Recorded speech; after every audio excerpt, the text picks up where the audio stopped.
Kalau umat Nabi Isa diturunkan yang namanya hidangan langit, Allah juga kemudian menurunkan hidangan langit kepada pengikut Nabi Muhammad. Kita ini, hidangan langit itu diturunkan Allah sekali dalam setahun.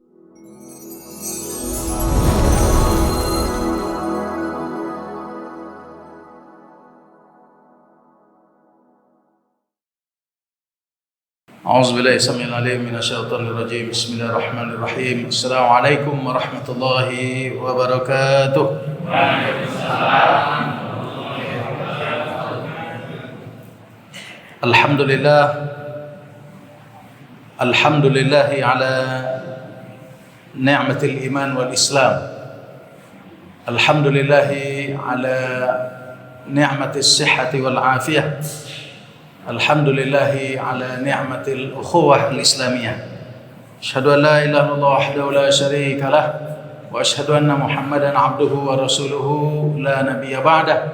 Allahumma salli wa sallim ala hadzal nabiyil karim wa ala alihi wa ashabihi wa man sara ala darbihi wa sanna bi sunnati wa jahada haqqa jihadihi ila yaumiddin, amma ba'd.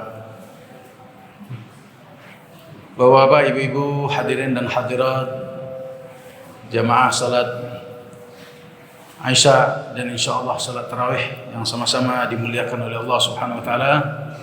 Syukur alhamdulillah, segala puji bagi Allah Subhanahu wa taala, di mana pada malam hari ini kita masih diberikan kesehatan, kekuatan oleh Allah Subhanahu wa taala untuk bisa menyempurnakan berbagai rangkaian ibadah di bulan yang penuh kemuliaan ini, yakni bulan Ramadan.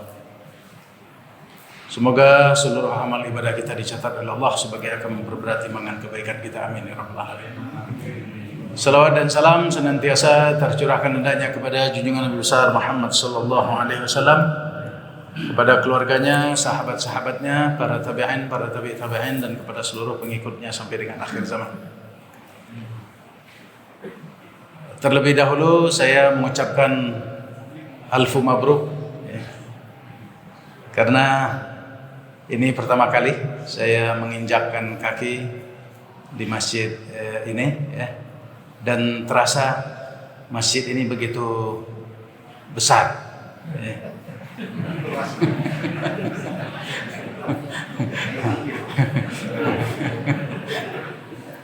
Dan bukan hanya sekedar besar para jemaah sekalian, tapi megah, ya, megah.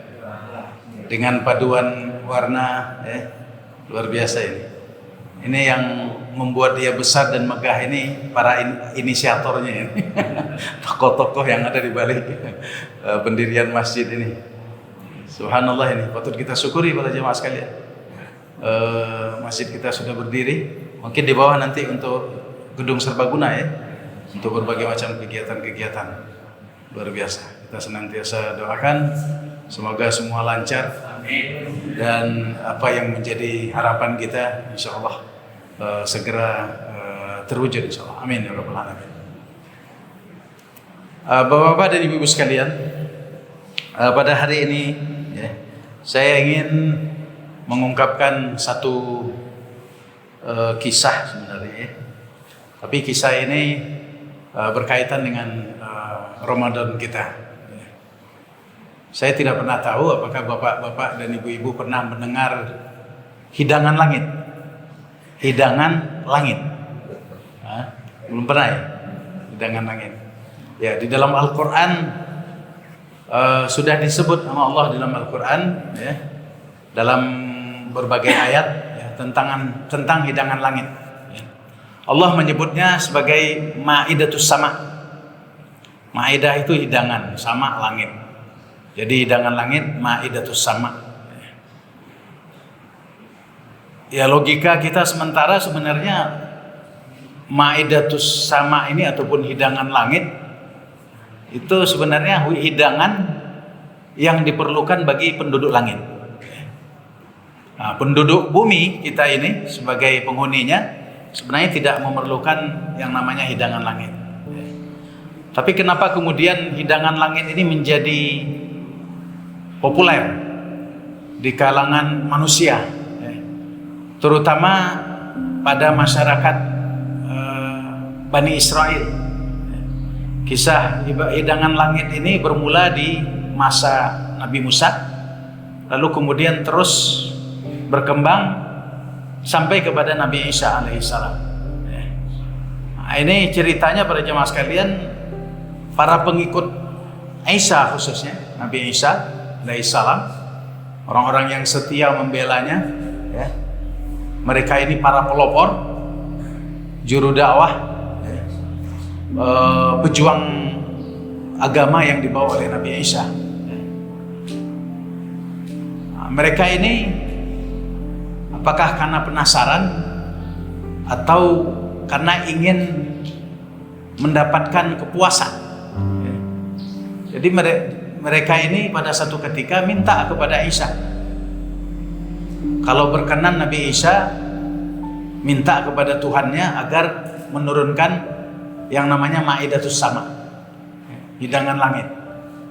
Nah, kata Nabi Isa kepada mereka, hidangan di muka bumi ini aja nggak habis gitu. Cukup bagi kalian dengan hidangan yang ada di bumi, karena hidangan langit itu bagi penduduk langit, bukan bagi penduduk bumi. Tapi mereka kemudian terus menagih kepada Isa secara terus-menerus tentang hidangan langit ini. Lalu kemudian Nabi Isa akhirnya mau tidak mau, ya. Karena apa? Ini karena terkait dengan reputasi, terkait dengan reputasinya Isa di hadapan para pengikutnya, yang para pengikutnya itu disebut oleh Al-Quran sebagai Al-Hawariyun. Oleh Nabi Isa kemudian dimintalah kepada Allah Subhanahu Wa Taala agar Allah Subhanahu Wa Taala berkenan menurunkan hidangan langit tersebut. Tapi Nabi Isa sudah wanti-wanti kepada pengikutnya, ya. Ini hidangan bukan hidangan biasa. Ini hidangan yang tidak biasa. Kalian sanggup gak menyantapnya ataupun menikmatinya? Karena kalau tidak sanggup, ini konsekuensinya berat. Allah Subhanahu Wa Taala akan menurunkan siksa yang tidak pernah Allah turunkan siksa kepada penduduk bumi. Kalau kemudian mereka ternyata tidak siap menerima hidangan langit ini,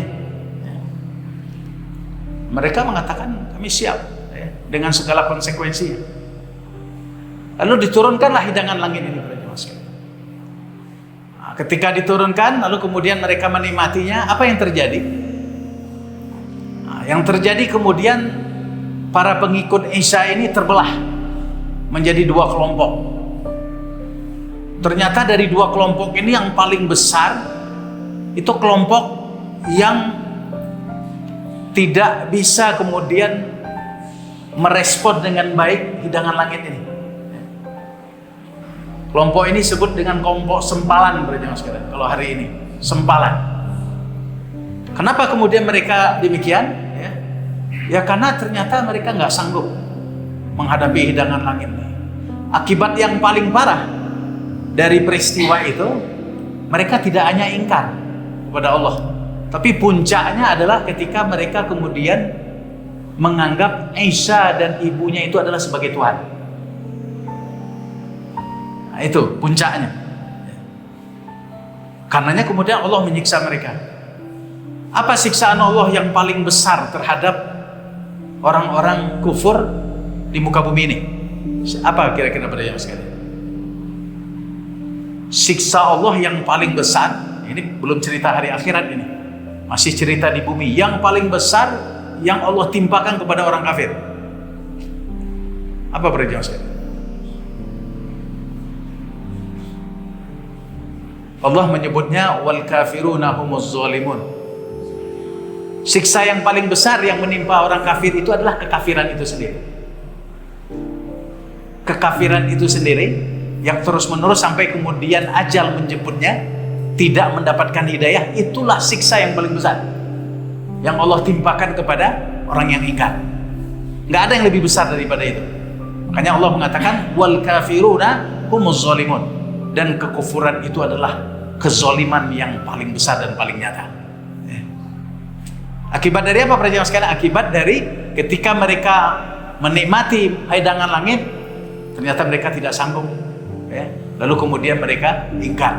Bahkan puncaknya adalah mengakui Isa sebagai Tuhan dan ibunya juga sebagai Tuhan. Hanya sebagian kecil aja yang sama. Ini ceritanya hampir sama dengan cerita Tolut dan Jalut. Cerita Tolut dan Jalut kan begitu, ya. Mereka kemudian dihadapkan dengan pilihan, kalau memang mau menjadi pengikut Go, berarti kalian harus siap menerima segala titah dan perintah. Dan tidak perlu bertanya, ya. Karena kita sudah di medan perang, masa bertanya dulu, ya kan? Tanya apa? Kenapa harus begini? Kenapa harus begini? Kan nggak bisa kalau di medan perang. Di medan perang kan satu komando, mundur, maju, serang, ya kan begitu. Nggak ada istilahnya prajurit mengatakan kepada komandannya, maaf, saya protes. Nggak ada kalau di medan tempur. Kecuali kalau kemudian situasinya tidak di medan tempur, ya kan? Mereka kemudian mengatakan sanggup, tapi apa yang terjadi kemudian? Ya, ketika mereka melewati sungai, kan? Tolut, ya, memerintahkan kepada mereka untuk kemudian apa?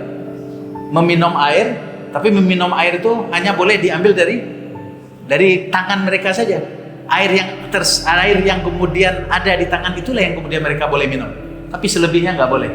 Nah, yang terjadi kemudian mereka tidak taat, mereka justru menaruh mulutnya ke sungai, sehingga kemudian mereka meminum air sungai itu sebanyak mungkin.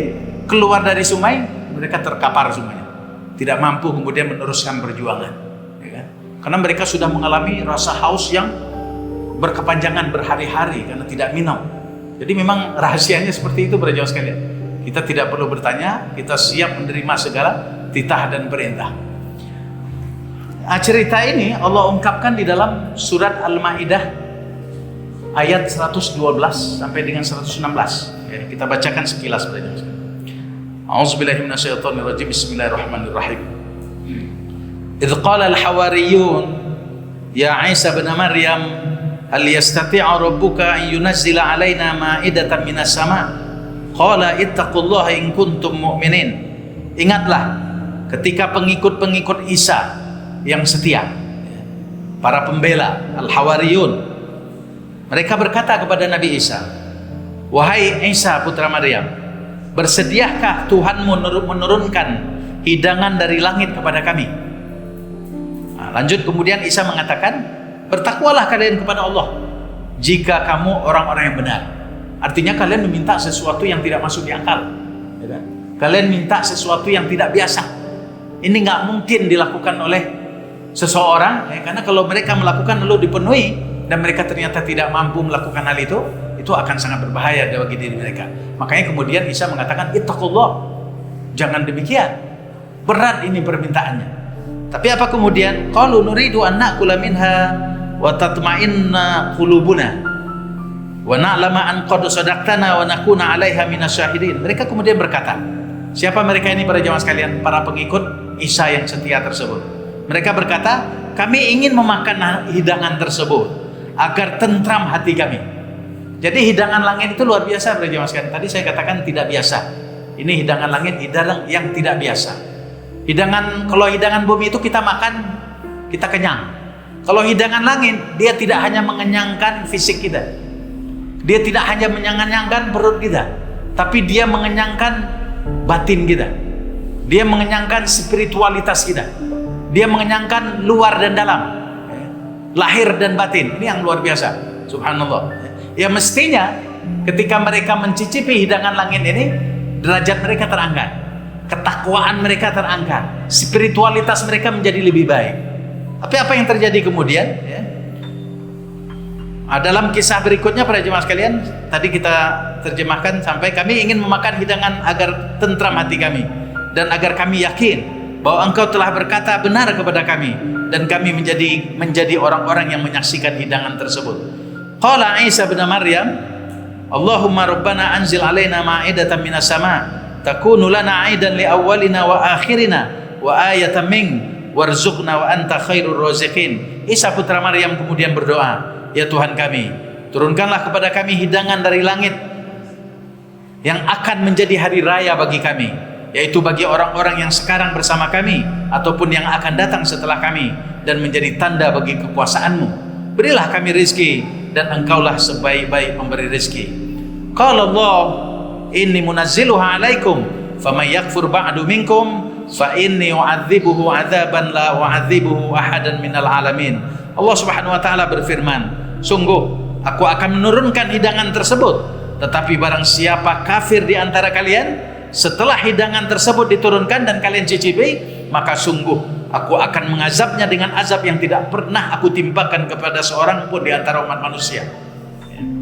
Wa idz qala Allahu ya Isa bin Maryam, a anta qulta lin-nasi ittakhiduni wa ummiya ilahaini min dunillah, qala subhanak ma yakunu li an aqula ma laysa li bihi haqq, in kuntu qultuhu faqad alimta, ta'lamu ma fi nafsi wa la a'lamu ma fi nafsik, innaka anta 'allamul ghuyub.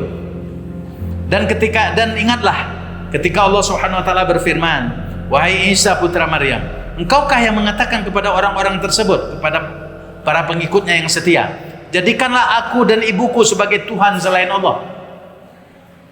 Jadi yang digugat siapa para jamaah sekalian? Yang digugat Nabi Isa.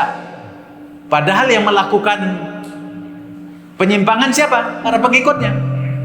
Karena memang ini kan bermula dari doanya Nabi Isa. Memang itu adalah permintaan pengikutnya. Tapi permintaan itu direspon oleh siapa?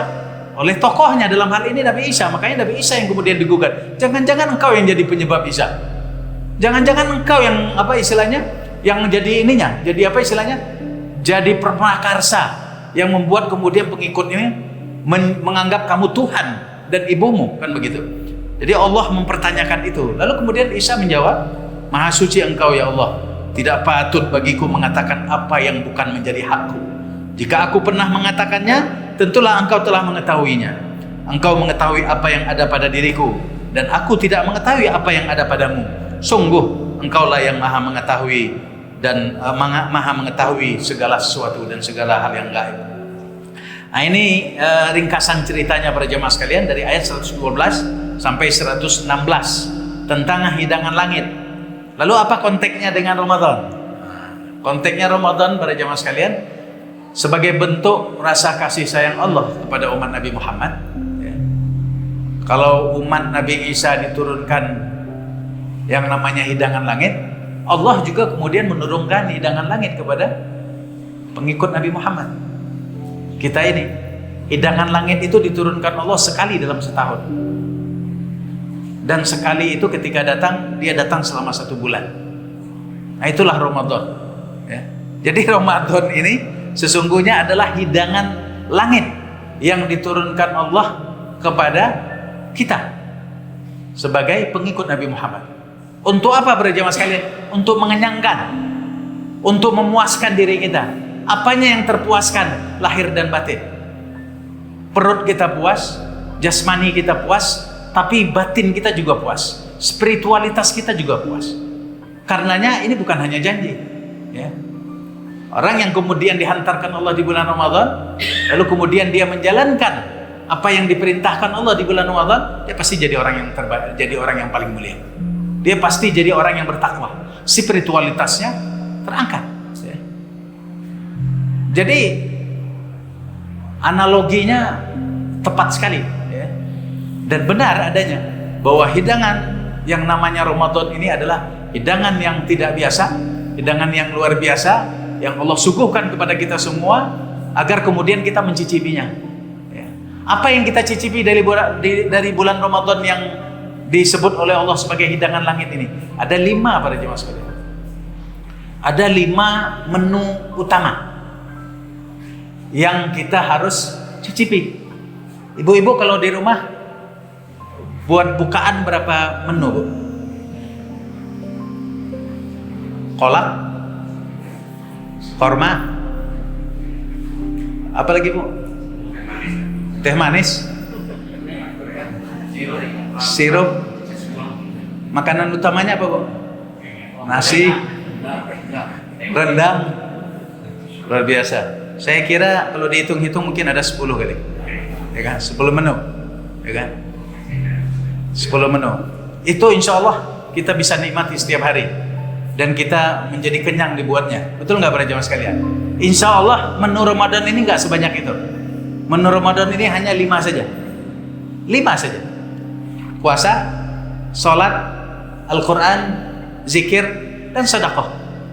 Hanya 5 saja menu Ramadan. Tapi menu ini bukan menu biasa.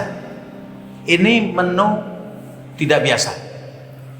Puasa Ramadan yang kita lakukan berbeda dengan puasa di hari-hari yang lain. Beda para jemaah sekalian. Namanya saja beda. Kalau puasa Ramadan itu namanya siam.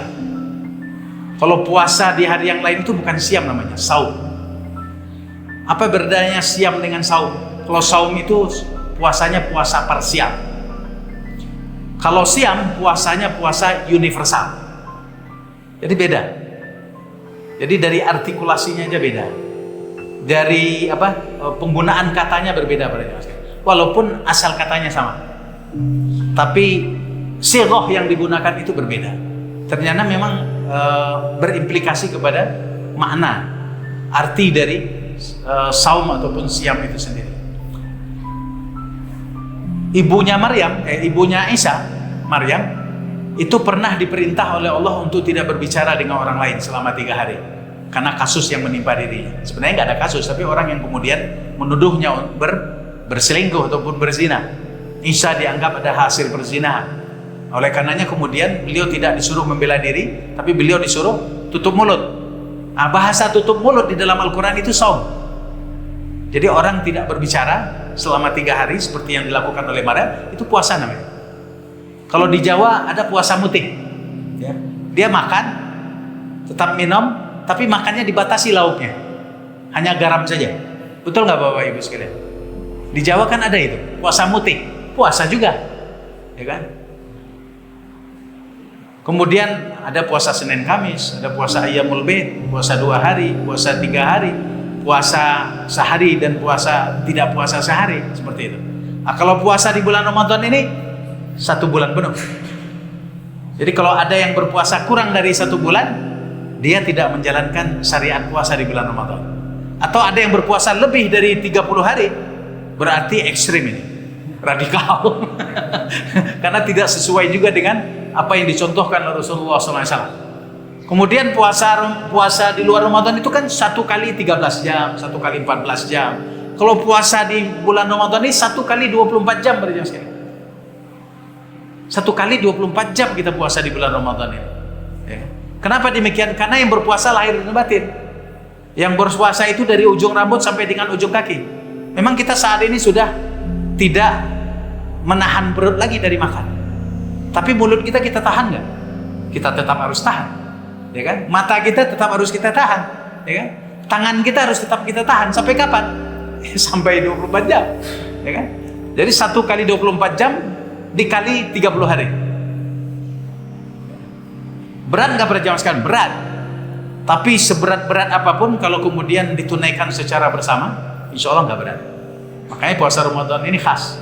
Kalau di luar bulan Ramadan kan orang per orang. Kalau puasa Ramadan ini kan bersama. Kebersamaan ini yang membuat kemudian rohnya menjadi berbeda, auranya menjadi berbeda, ya kan?